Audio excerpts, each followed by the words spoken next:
প্রিয় শিক্ষার্থীবৃন্দ, আসসালামু আলাইকুম।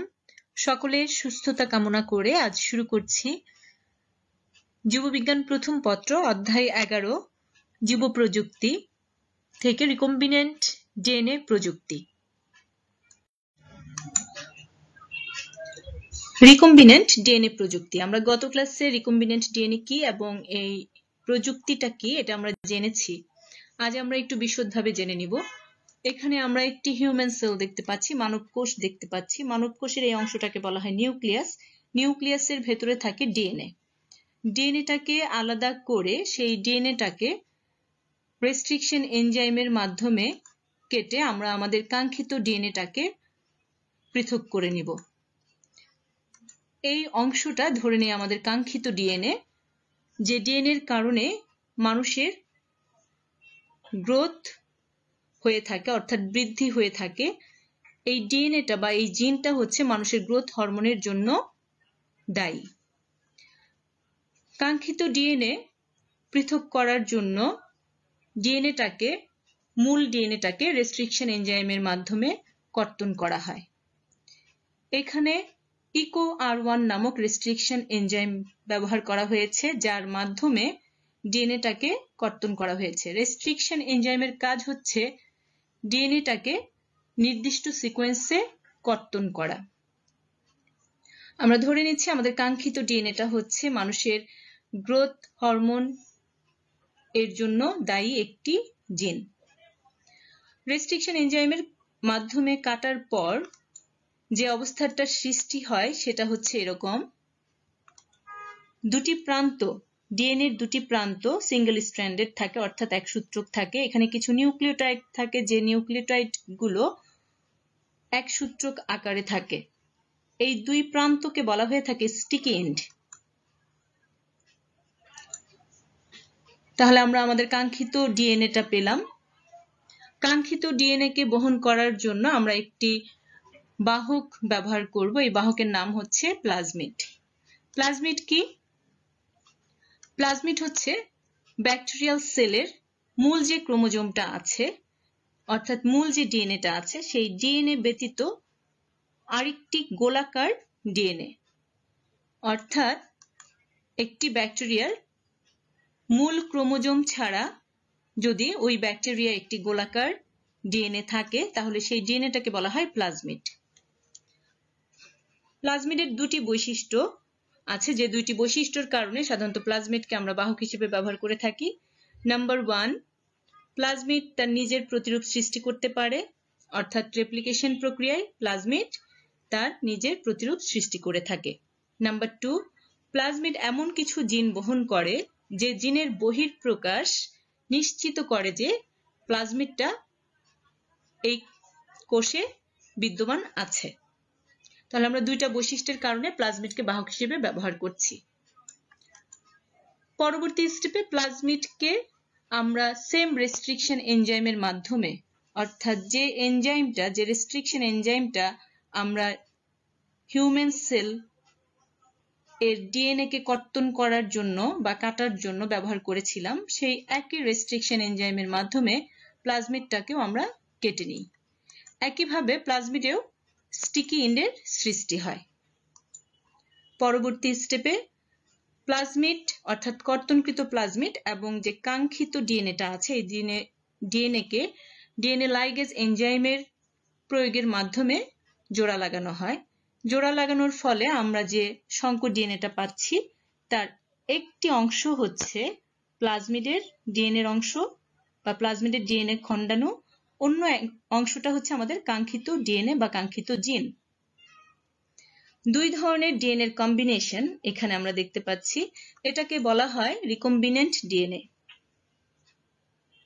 তাহলে রিকম্বিনেন্ট ডিএনএ হচ্ছে দুটি ভিন্ন উৎস থেকে প্রাপ্ত। এখানে হচ্ছে একটি প্লাজমিড থেকে প্রাপ্ত, একটি হচ্ছে মানুষের ডিএনএ এর একটি অংশ, একটি জিন। দুটি ভিন্ন উৎস থেকে প্রাপ্ত দুটি ডিএনএ সংযোগের ফলে যে সংকর ডিএনএটা আমরা পাচ্ছি, সেই সংকর ডিএনএটাকে বলা হয়ে থাকে রিকম্বিনেন্ট ডিএনএ।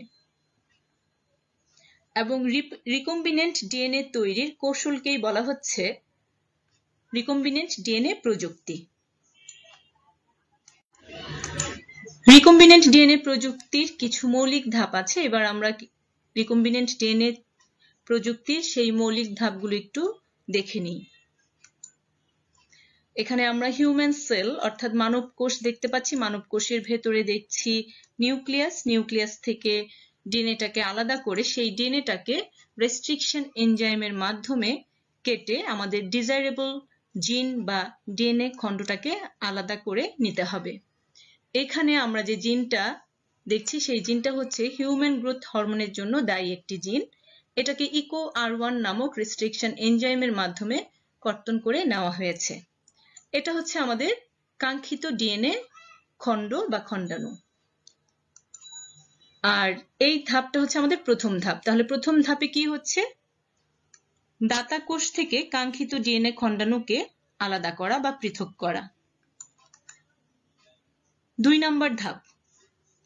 2 নম্বর ধাপে ব্যাকটেরিয়াল সেল থেকে প্লাজমিডটাকে আলাদা করে নিতে হবে, অর্থাৎ বাহক ডিএনএ বা প্লাজমিডকে আলাদা করা। প্লাজমিড কি? প্লাজমিড হচ্ছে ব্যাকটেরিয়াল যে মূল ক্রোমোজোমটা আছে সেই ক্রোমোজোম ব্যতীত ব্যাকটেরিয়াল সেলে অবস্থিত যে গোলাকার ডিএনএ থাকে সেই ডিএনএটাকে বলা হয় প্লাজমিড। আমি আগেও বলেছি প্লাজমিডের দুটি বৈশিষ্ট্যের কারণে প্লাজমিডটাকে আমরা বাহক হিসেবে ব্যবহার করে থাকি। নাম্বার 1 কি? নাম্বার 1 হচ্ছে প্লাজমিড নিজের প্রতিরূপ সৃষ্টি করতে পারে রেপ্লিকেশন প্রক্রিয়ার মাধ্যমে। আর নাম্বার 2 বৈশিষ্ট্য হচ্ছে প্লাজমিড এমন কিছু জিন থাকে যে জিনের বহিঃপ্রকাশই বলে দেয় যে প্লাজমিড এই সেলে আছে, অর্থাৎ প্লাজমিডের জিনের বৈশিষ্ট্যর এর বহিঃপ্রকাশ নিশ্চিত করে প্লাজমিডের উপস্থিতিটা। তাহলে দুটি বৈশিষ্ট্যের কারণে আমরা প্লাজমিডকে বাহক হিসেবে ব্যবহার করছি। কিসের বাহক? আমাদের কাঙ্ক্ষিত ডিএনএ অণুর বাহক হিসেবে। পরবর্তীতে এই প্লাজমিডটাকে একই রেস্ট্রিকশন এনজাইমের মাধ্যমে, অর্থাৎ যে এনজাইমের মাধ্যমে, যে রেস্ট্রিকশন এনজাইমের মাধ্যমে মানব কোষের ডিএনএটাকে কর্তন করা হয়েছিল সেই একই রেস্ট্রিকশন এনজাইমের মাধ্যমে প্লাজমিডটাকেও কর্তন করে নেওয়া হয়। কর্তন করার ফলে কি হয়? দুটি ডিএনএরই স্টিকি ইন্ডেক্স সৃষ্টি হয়। এবার দেখব আমরা আমাদের 3 নম্বর ধাপ বা তৃতীয় স্টেপ কি। তৃতীয় স্টেপে 2 ধরনের ডিএনএ, অর্থাৎ একটি হচ্ছে মানব কোষ থেকে প্রাপ্ত আর একটি হচ্ছে প্লাজমিডের ডিএনএ। এই দুটি ডিএনএ কে লাইগেজ এনজাইমের সহায়তায় জোড়া লাগানো হয়। লাগানোর ফলে সৃষ্টি হয় রিকম্বিনেন্ট ডিএনএ। তাহলে তৃতীয় স্টেপ হচ্ছে রিকম্বিনেন্ট ডিএনএ সৃষ্টি। এখানে আমরা যে রিকম্বিনেন্ট ডিএনএ দেখছি এখানে 2 ধরনের ডিএনএ আছে। এক হচ্ছে প্লাজমিড ডিএনএ, 2 হচ্ছে হিউম্যান গ্রোথ হরমোনের জন্য দায়ী যে জিনটা আছে যেটা আমরা মানব সেল থেকে পেয়েছি সেই ডিএনএটা। দুটি ডিএনএর খণ্ড একসাথে জোড়া লেগে তৈরি করেছে রিকম্বিনেন্ট ডিএনএ। স্টেপ 4 অর্থাৎ 4 নম্বর ধাপে রিকম্বিনেন্ট ডিএনএটাকে ট্রান্সফরমেশন প্রক্রিয়ার মাধ্যমে একটি পোষক ব্যাকটেরিয়াতে ট্রান্সফার করা হয়, অর্থাৎ প্রবেশ করানো হয়। প্রবেশ করানোর পর এই ব্যাকটেরিয়াকে বলা হয় ট্রান্সফর্মড ব্যাকটেরিয়া। অর্থাৎ এই ব্যাকটেরিয়াতে এখন যে প্লাজমিডটা আছে সেই প্লাজমিডের একটি অংশ হচ্ছে প্লাজমিডের, একটি অংশ হচ্ছে আমাদের কাঙ্ক্ষিত ডিএনএ। নাম্বার 5 নম্বর স্টেপে ট্রান্সফর্মড ব্যাকটেরিয়াকে উপযুক্ত কালচার মিডিয়ামে গ্রো করতে দেওয়া হয়। আমরা জানি ব্যাকটেরিয়া খুব দ্রুত তার বংশবৃদ্ধি করতে পারে, সংখ্যা বৃদ্ধি করতে পারে। ম্যাক্সিমাম ব্যাকটেরিয়ায় প্রতি 20 মিনিটে তার সংখ্যা বৃদ্ধি করে থাকে, ডাবল হয়ে যায় দ্বিবিভাজন প্রক্রিয়ার মাধ্যমে। এজন্যই মূলত ব্যাকটেরিয়াকে পোষক কোষ হিসেবে বেছে নেওয়া, ব্যাকটেরিয়ার প্লাজমিডকে বাহক হিসেবে বেছে নেওয়া। 5 নম্বর স্টেপে ট্রান্সফর্মড ব্যাকটেরিয়াকে উপযুক্ত কালচার মিডিয়ামে গ্রো করতে দেওয়া হয়। ফলে একটি ব্যাকটেরিয়া, দুটি ব্যাকটেরিয়ায়, দুটি 4টি, 4টি 8টি, এভাবে এদের সংখ্যা বৃদ্ধি পেতে থাকে। সাথে সাথে আমাদের যে কাঙ্ক্ষিত জিনটা আছে সেই জিনেরও কিন্তু সংখ্যা বৃদ্ধি পায়। এভাবে রিকম্বিনেন্ট ডিএনএ প্রযুক্তির মাধ্যমে একটি কাঙ্ক্ষিত জিনের সংখ্যা বৃদ্ধি করা যায় বা ক্লোনিং করা যায়। একটি জিনের হুবহু অনেকগুলো কপি তৈরি করা সম্ভব। তাহলে আমরা দেখছি রিকম্বিনেন্ট ডিএনএ প্রযুক্তির 5টি মৌলিক ধাপ আছে। আমি আবার ধাপগুলো বলছি। নাম্বার 1, দাতা সেল থেকে, দাতা কোষ থেকে কাঙ্ক্ষিত ডিএনএ খণ্ডাণু পৃথকীকরণ। বাহক ডিএনএ বা প্লাজমিড পৃথকীকরণ। নাম্বার 3, রিকম্বিনেন্ট ডিএনএ সৃষ্টি। নাম্বার 4, পোষক কোষে রিকম্বিনেন্ট ডিএনএ প্রবেশকরণ। নাম্বার 5, রিকম্বিনেন্ট ডিএনএ বা কাঙ্ক্ষিত জিনের সংখ্যা বৃদ্ধি। আমরা আবার একটু ধাপগুলো জেনে নিচ্ছি। নাম্বার 1, দাতা জীব থেকে কাঙ্ক্ষিত ডিএনএ খণ্ডাণু বা জিন পৃথকীকরণ। আমাদের দাতা জীব ছিল মানুষ, সেখান থেকে আমরা আমাদের কাঙ্ক্ষিত ডিএনএ অর্থাৎ হিউম্যান গ্রোথ হরমোনের জন্য দায়ী যে জিনটা, সেটা আমরা পৃথক করে নিয়েছি। নাম্বার 2, বাহক ডিএনএ বা প্লাজমিড আহরণ। আমরা একটি ব্যাকটেরিয়া থেকে প্লাজমিডকে আহরণ করে নিয়েছি অর্থাৎ পৃথক করে নিয়েছি বাহক হিসেবে। নাম্বার 3, রিকম্বিনেন্ট ডিএনএ অণুর সৃষ্টি অর্থাৎ কাঙ্ক্ষিত ডিএনএ অণু এবং প্লাজমিডটাকে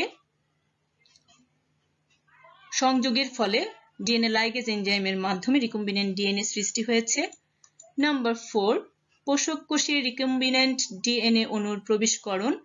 রিকম্বিনেন্ট ডিএনএ তৈরির পর রিকম্বিনেন্ট ডিএনএটাকে একটি ব্যাকটেরিয়ার কোষে প্রবেশ করানো হয়েছিল, যা পোষক কোষ হিসেবে পরিচিত। এটা করা হয়েছিল ট্রান্সফরমেশন প্রক্রিয়ার মাধ্যমে এবং সেই ব্যাকটেরিয়াকে বলা হয় ট্রান্সফর্মড ব্যাকটেরিয়া।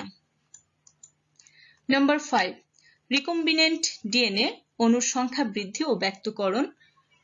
উপযুক্ত কালচার মিডিয়ামে ব্যাকটেরিয়াকে কালচার করার ফলে রিকম্বিনেন্ট ডিএনএ অণুর সংখ্যা বৃদ্ধি পেয়েছে, কারণ ব্যাকটেরিয়া যখন সংখ্যা বৃদ্ধি করে অর্থাৎ বংশ বৃদ্ধি করে, সাথে সাথে তার প্লাজমিডটাও রেপ্লিকেশন প্রক্রিয়ায় ডাবল হয়ে যায়। ফলে যে কাঙ্ক্ষিত ডিএনএ বা জিনটা ছিল আমাদের, সেই জিন বা ডিএনএটাও কিন্তু তার সংখ্যা বৃদ্ধি করে থাকে। এবং বিভিন্ন পরীক্ষার মাধ্যমে আমাদের যে জিনটা আছে, কাঙ্ক্ষিত জিনটা, সেই জিনটা সেখানে আছে কিনা সেটা পরীক্ষা করে নেওয়া হয়। তাহলে আমরা দেখছি রিকম্বিনেন্ট ডিএনএ প্রযুক্তির 5টি মৌলিক ধাপ। আশা করি সবাই বুঝতে পেরেছো। আজ এই পর্যন্তই। সবাইকে অসংখ্য ধন্যবাদ। ভালো থাকো, সুস্থ থাকো এই কামনায় শেষ করছি।